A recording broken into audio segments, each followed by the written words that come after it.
இப்போது கூட வார்த்தை நேரமாக இருக்கிறது. மணமகளுக்காக குடும்பத்தின் ஆசோகத்தால் அந்த வார்த்தை பகிர்ந்து கொள்ள முடியும். சில பாசமான உருவாக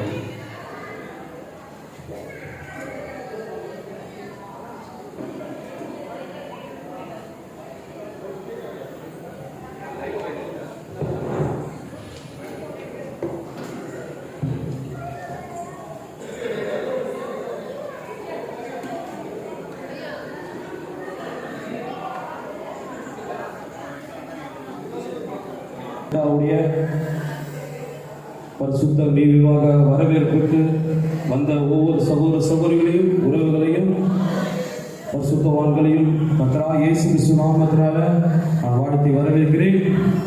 எந்த ஒரு ஆராதனையும் தேவனுடைய வசனத்தை வாசிக்காமல் அந்த ஆராதனை முழுமைப்பெறாது. உங்களுடைய சிதைவில்லாத கவனத்தை கொஞ்ச நேரம் நீங்கள் கொடுத்தீர்கள் என்றால் கர்த்தருடைய வசனத்தின் அடிப்படையிலே இந்த மணமக்களை தேவன் வசனத்தின் அடிப்படையிலே அவர்களை ஆசீர்வதிக்கும்படியாக நாம் கொஞ்ச நேரம் உங்கள் கவனங்களை கொடுங்கள் என்று கர்த்தராகிய இயேசு கிறிஸ்து நாமத்தினால கேட்டுக்கொள்கிறேன். இப்போது நாம் பரிசுத்த வேதாகமத்திலிருந்து வாசிக்கும்படியாக ஆதியாகமம் புஸ்தகம் 2ஆம் அதிகாரம் 18வது வசனத்தை நான் வாசிக்கிறேன். பின்பு தேவனாகிய கர்த்தர் மனுஷன் தனிமையாய் இருப்பது நல்லதல்ல, ஏற்ற துணையை அவனுக்கு உண்டாக்குவேன் என்றார். பின்பு தேவனாகிய கர்த்தர் மனுஷன் தனிமையாய் இருப்பது நல்லதல்ல, ஏற்ற துணையை அவனுக்கு உண்டாக்குவேன் என்றார். கர்த்தர் தாமே வாசித்த வேத வசனத்தை ஆசீர்வதிப்பாராக. அல்லேலூயா, பிரைஸ் தி லார்ட். பாருங்கள், முதலிலே திருமணம் என்கிற ஒரு காரியத்தை கர்த்தராகிய இயேசு கிறிஸ்துவானவர் பழைய ஏற்பாட்டின் யெகோவா தேவன் அவர்தான் இந்த வேதாகமத்திலே முதல் திருமணத்தை நடத்தி வைத்தார். அல்லேலூயா. பாருங்கள், யெகோவா என்றால் தனக்கென்று ஒரு குடும்பத்தை உடையவர் என்று பொருள். யெகோவா என்றால் தனக்கென்று ஒரு குடும்பத்தை உடையவர் என்று பொருள். இப்போ நம்ம குடும்பத்தில் இருக்கிற போல தாத்தா பாட்டி, அப்பா அம்மா, சித்தி சித்தப்பா, பேர பேத்தி, அண்ணன் அண்ணி, மாமா மாமி, ஒரு குடும்பத்தில் எத்தனை பேர் இருக்கிறார்களோ அதே போலதான் யெகோவா என்ற வார்த்தைக்கு தனக்கென்று ஒரு குடும்பத்தை உடையவர் என்று பொருள். அப்படிப்பட்ட யெகோவா தேவன் இயேசு கிறிஸ்து மனிதனாக பிறப்பதற்கு முன்பாக அவர் பழைய ஏற்பாடு காலத்திலே வார்த்தையாக இருந்தார். எந்த மனுஷனும் பார்க்க முடியாத ஒரு ஒளியாக இருந்த தேவன் அவருக்குள்ளாக யெகோவாவுக்குள்ளாக இரட்சகர் என்ற ஒரு தன்மை இருந்தது. இரட்சகர் என்ற தன்மை இருந்ததனாலே அந்த தன்மை அது வெளிப்படும்படியாக அதற்காகத்தான் தேவன் இந்த வானத்தையும் பூமியும் உண்டாக்கினார். Praise the Lord. இந்த வானத்தையும் பூமியும் உண்டாக்கின பிறகு ஏதேன் தோட்டத்தை தேவன் உண்டாக்கி அதிலே மண்ணினாலே ஒரு மனுஷனை கொண்டு வந்து அவனை வைத்தார். பாருங்கள், தேவனாகிய கர்த்தர் எல்லா மிருக ஜீவன்களையும் ஆணும் பெண்ணுமாக ஜோடி ஜோடியாக சிருஷ்டித்தார். சிங்கம்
பெண்ணின் வயது 21. ஏன் எழுதுறாங்க? அது தேவனுடைய நீதியாக இருக்கிறது. மனிதனுக்குள்ள ஒரு ஃபீலிங் வரும். வாலிபத்தை பருவத்தை அடைஞ்ச பிறகு ஒரு ஃபீலிங் வருது. இது தேவனே வைத்த ஃபீலிங். அந்த ஃபீலிங் வரும்போது ஆதாமுக்கு அந்த ஃபீலிங் வந்தது. அந்த ஃபீலிங் வரும்போது அவன் எந்த ஒரு பொண்ணையும் தேடி போய் லவ் பண்ணல. யாரு? ஆதாம். அவனுக்குள்ள அந்த ஃபீலிங். உங்கள் சிதைவில்லாத கவனத்தை கொடுங்க. இயேசு கிறிஸ்து இப்போது இங்கே இருக்கிறார். இயேசு கிறிஸ்து பேசிக் கொண்டிருக்கிறார். நான் பேசல. பரிசுத்த ஆவியானவர் இடைப்பட்டுக் கொண்டிருக்கிறார். சிதைவில்லாத கவனத்தை கொடுங்க. அந்த ஆதாமுக்குள்ளாக ஒரு உள்ளுணர்வு சொல்லுது, எல்லாமே துணையாக எனக்கு ஒரு துணை இல்லை எனும் போது இந்த உணர்வை எப்படி அருண்குமாரும் ஜெனிட்டாவுடைய ராஜலட்சுமியுடைய பேரண்ட்ஸ் உணர்ந்து இவங்களுக்கு ஒரு ஜோடியை ஏற்படுத்தினார்களோ அதே போல முதலாவது திருமணத்தை தேவனாகிய கர்த்தர் ஆதாமுக்கு, பாருங்க, வேற எங்கிருந்தோ ஒரு பொண்ணை கொண்டு வந்து ஆதாம் கிட்ட கொடுக்கல. அடுத்த வேதவசனம் சொல்லுகிறது, ஆதாமுக்கு அயர்ந்த நித்திரை உண்டு பண்ணி அவனுடைய விலா எலும்பிலிருந்து எடுத்து அவனுடைய ஆதாமுடைய விலா எலும்பிலிருந்து எடுத்து ஒரு ஏவாளை, ஒரு இன்னொரு மனுஷியை, ஒரு பெண் தன்மை கொண்ட ஒரு மனுஷியை தேவனே சிருஷ்டிக்கிறார், உண்டாக்குகிறார். இப்படி உண்டாக்கின பிறகு அடுத்த வசனம் சொல்லுகிறது, பாருங்கள், அப்பொழுது ஆதாம் 22ஆம் வசனத்திலே தேவனாகிய கர்த்தர் தாம் மனுஷன் எடுத்த விலா எலும்பை மனுஷியாக உருவாக்கி அவளை மனுஷனிடத்தில் கொண்டு வந்தார். எந்த ஒரு திருமணமும் இப்போ சத்தம் கேட்டுட்டே இருக்கு. ஏதோ பேசிக்கிட்டே இருக்கிறீங்க. மணமக்களை நாம் வாழ்த்த வந்திருக்கிறோம், பேசுவதற்கு வரவில்லை. மணமக்களை ஆசீர்வதிக்க வந்திருக்கிறோம், நாம் பேசுவதற்கு வரவில்லை. தேவனுடைய வார்த்தை தான் இவங்களை ஆசீர்வதிக்கணும். பாருங்க, தேவனாகிய கர்த்தர் அவர் தான் ஆதாம் இடத்தில் கொண்டு வராரு. இதுதான்ப்பா உன்னோட மனைவி பார்ப்பான் கொண்டு வராரு. ஆதாமை போய் செலக்ட் பண்ணல, தேவனை கொண்டு வந்தார். ஆண்டவர் கொண்டு வந்த இணைப்பு, ஆண்டவர் கொண்டு வந்தார்னா அந்த மனைவி, அந்த கப்பிள்ஸ், அந்த தம்பதியார் ஒருபோதும் தவறாக போக மாட்டார்கள். ஆதாம் ஏவாளை இணைத்தது தேவனே. பாருங்கள், அவனுடைய விலா எலும்பை எடுத்து கொண்டு வந்து சேர்த்து இப்போ பார்த்த உடனே ஆதாம் சொல்றாரு, இவள் என் எலும்பில் எலும்பும் என் மாம்சத்தில் மாம்சமாய் இருக்கிறாள். அதே போலதான் அன்பான பிரியமானவர்களே, வேதத்தின் முதலாவது தொடக்கத்திலே தேவன் ஒரு திருமணத்தை நடத்தி வைத்தார். அந்த ஒளியாக இருந்த தேவன் மனிதனாக பூமிக்கு இயேசு கிறிஸ்துவா வந்த பிறகு கானாவூர் கல்யாணத்திலே ஒரு திருமணத்தை நடத்தி வைத்தார். அதன் பிறகு இன்றைக்கு இயேசு கிறிஸ்துவானவர் இந்த கடைசி காலத்திலே தம்முடைய மணவாட்டியை எடுத்துக்கொள்வதற்காக வரும்போது மணவாளன் இயேசு கிறிஸ்து, மணவாட்டி நாம் அனைவரும் இயேசு கிறிஸ்து ஒரு மணவாட்டியாக இருக்கிறோம். இங்கு காண்கிற இந்த மாம்சத்துக்குரிய தம்பதியாரை போல ஆவிக்குரிய மணவாளன் இயேசு கிறிஸ்து, மணவாட்டி நாமாம் இருக்கிறோம். முதலாக இயேசு கிறிஸ்து என்பவர் யார் என்று தயவு செஞ்சு நீங்க புரிஞ்சுக்கணும். ஒரு 10 நிமிஷம் முடிச்சிடுறேன். மனிதர்களுக்கு எப்படி வாழ வேண்டும் என்று தெரியவில்லை. கடவுள் யார் என்று மனிதர்களுக்கு தெரியவில்லை. எதை பார்த்து பயந்தார்களோ அதையெல்லாம் கடவுள் ஸ்தானத்துக்கு வணங்க ஆரம்பிச்சுட்டாங்க. ஆனால் தேவனாகிய கர்த்தர், ஒளியாக இருந்த தேவன், மனிதனாக பூமிக்கு வந்த நோக்கம் என்ன? மனிதன் எப்படி வாழ வேண்டும் என்று ஒரு அடையாளமாக, ஒரு முன்மாதிரியாக இயேசு கிறிஸ்து மனிதனாக பூமிக்கு வந்தார். அந்த மனிதனாக பூமிக்கு வந்த இயேசு கிறிஸ்துவானவர் இப்போது சொல்றார், ஃபாலோ மீ என்று சொன்னார். ஒரே தேவன், பழைய ஏற்பாட்டில் யெகோவா தேவன், புதிய ஏற்பாட்டில் மனிதனாக பூமிக்கு வந்து அவர் சொல்றார், ஃபாலோ மீ, என்னை பின்பற்றுங்கள் சொன்னார். நானே வழியும் சத்தியும் ஜீவனுமாய் இருக்கிறேன். இந்த பூமியில நீங்க வாழ ஆயுசு நாட்கள் 70-80 வருஷம் தான். இயேசு கிறிஸ்து என்ற ஒரு மகத்தான தேவனை நீங்கள் பின்பற்றும் போது உங்கள் வாழ்க்கையிலே நித்தியமாக அழிவில்லாத, தோல் சுருங்கி போகாத, முடி நச்ச முடி ஆகாத ஒரு அருமையான ஒரு இடத்துக்கு போவீங்க. அதுதான் பரலோகம். அந்த பரலோகத்துக்கு போவதற்கு இந்த பூமியிலே நீ இயேசு கிறிஸ்துவை மாத்திரமே நீ நம்பும் போது, இயேசு கிறிஸ்துவே உண்மையான தேவன் என்று நீ விசுவாசிக்கும் போது, அப்போது உனக்கு மரணமே கிடையாது. இவர்கள் திருமணத்தாண்டு ஒரு பொருத்தனை செய்தார்கள். என்ன பொருத்தனை?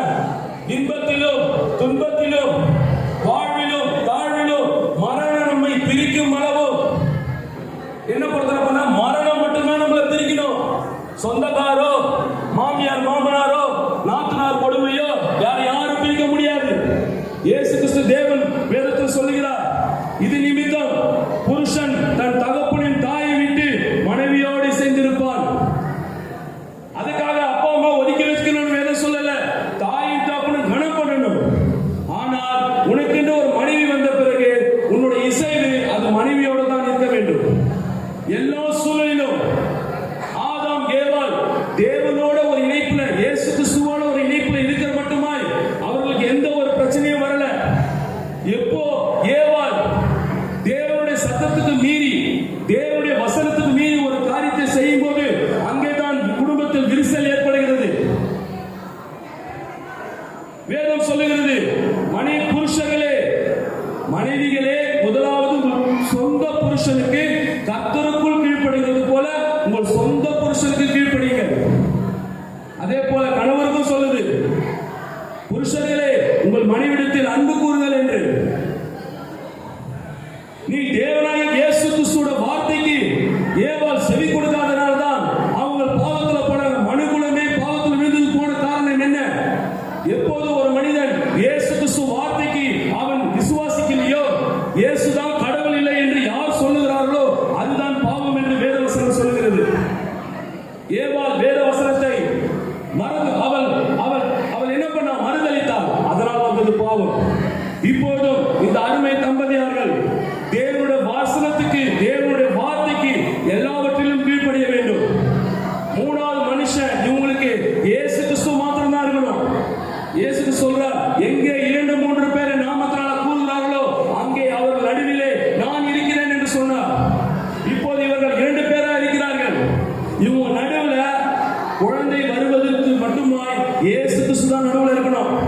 எந்த உறவுகளும் இருக்கக்கூடாது. இவர்கள் நடுவிலே இயேசு கிறிஸ்து மாத்திரமே இருந்தால் மட்டும்தான் இவர்கள் வாழ்க்கை அது சந்தோஷமாகவும் ஆசீர்வாதமாக இருக்கும். வேற எந்த மனிதனுக்கு இவங்க முதலிடம் கொடுத்தாரோ அந்த வாழ்க்கை எப்படி இருக்கும்? ஏவாள் அதைதான் செய்தார். அவர் செய்த தவறு என்ன? தேவன் புருஷன் இல்லாத நேரத்தில் 3வது நபருக்கு செவி கொடுத்தார். இன்றைக்கு அதே போலதான் பக்கத்து வீட்டு பிரச்சனை கேட்கிறாங்க, எதிர் வீட்டு பிரச்சனை கேட்கிறாங்க. எல்லா பிரச்சனையும் கேட்டு கேட்டு கேட்டு பிரச்சனை வாழ்நாள்தான் குடும்பத்தில் விரிசல் ஏற்படுது. அருமை சகோதரி ஜெனிட்டா, எப்போதுமே தேவனுடைய வார்த்தைக்கு தான் நீ கீழ்ப்படிய வேண்டும். உன் புருஷனோ தேவனுடைய வார்த்தைக்கு மாத்திரம்தான் முதலிடம் கொடுக்க வேண்டும். மற்றவர்கள் எப்படி என்று தெரியாது. ஆனால் ஒரு கிறிஸ்தவர்கள் எப்போதுமே வேத வசனத்தை எப்போதும் கைக்கொள்ள வேண்டும். அந்த வேத வசனம் என்ன சொல்லுகிறது? பூமியிலே ஒவ்வொரு மனிதனும் அவன் பூமியில் இருக்கும் போதே அவன் தன்னை நிதானித்து பார்க்க வேண்டும். நான் எதற்காக இந்த பூமிக்கு வந்தேன்? இங்கே என்ன செய்து கொண்டிருக்கிறேன்? நான் இப்போது எங்க போவேன் என்று ஒவ்வொரு மனிதனும் நிதானித்து பார்க்க வேண்டும். இயேசு கிறிஸ்து இந்த வேதாகமம் மாத்திரம்தான் நம்மளுக்கு இன்னொரு வாழ்க்கை இருக்கிறது, நமக்கு இன்னொரு வாழ்க்கை இருக்கிறது என்பதை தெரிவிக்கிறது. இயேசு கிறிஸ்து ஒருவர் மாத்திரம்தான். அந்த இயேசு கிறிஸ்துவானவரை ஒரே தேவன், அந்த யெகோவா தேவன் மனிதனாக வெளிப்பட்டு மாம்சமாக பூமிக்கு வந்து 33 வருடம் வாழ்ந்து நமக்காக சிலுவை சுமந்து நம்முடைய எல்லா பாவத்தையும் அவர் சுமந்து கொண்டார். இப்போது நமக்காக அவர் பரிசுத்தாவியாக வந்திருக்கிறார். வேதத்திலே ஒரு தம்பதியாருக்கு ஒரு திருமணத்தை நடத்தி வைத்தார். ஆபிரகாமுடைய பிள்ளை ஈசாக்குக்கு ஆபிரகாமுக்கு ஒரு வாஞ்சை, தனக்கு ஒரு பிள்ளை, தனக்கு ஒரு மகன் இருக்கிறான், அவனுக்கு ஒரு திருமணம் நடத்த வேண்டும் என்று. அப்படி அவன் யோசிக்கும் போது ஒரு வேலைக்காரனை அழைத்து, என் மகனுக்கு ஒரு அருமையான என் இனத்தார் இடத்திலிருந்து ஒரு பெண்ணை கொண்டு வா அப்படின்னு ஒரு வேலைக்காரங்கிட்ட அவர் கொடுத்து அனுப்புறார். அவர் கொடுத்து அனுப்பும் போது ஈசாக்காக பெண் கொள்ளும்படியாக போகிறார். பெண் கொள்ளும்போது போகும்போது ஒரு எலியேசர், ஈசாக்கும் ரெபெக்காலுக்கும் ஒரு இணைப்பாக ஒரு எலியேசர் மாத்திரம்தான் இருந்தார்.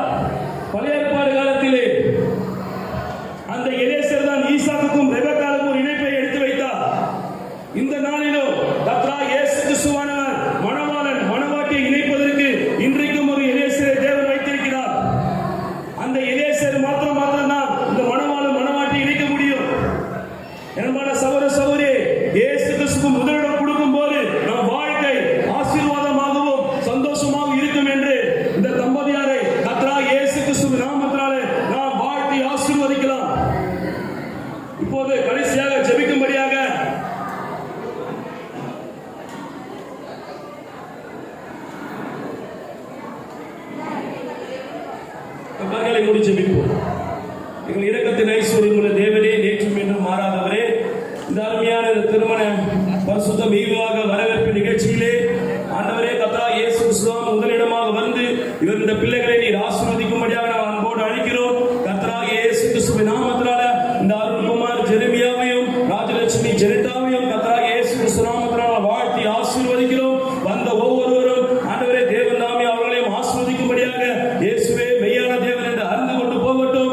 இந்த சுவிசேஷ செய்தி அவர்கள் வீட்டில் தியானிக்க உதவி செய்ய வந்த ஒவ்வொருவரும் தேவன் ஆசீர்வதிக்கட்டும். இந்த திருமண இந்த வரவேற்பு நிகழ்ச்சியை ஆரம்பம் முதல் கொடுக்கும் மட்டுமாய் பரிசுத்தாவின் வழிநடத்தல் காணப்பட உதவி செய்யும். வந்த ஒவ்வொருவரையும் மணமக்களையும் தேவன் ஆசீர்வதிக்கட்டும். கர்த்தராகிய இயேசு கிறிஸ்து நாமத்தினால் நன்றி செலுத்தி ஜெபிக்கிறேன். ஆமென், ஆமென், ஆமென். God bless you brother, God bless you sister.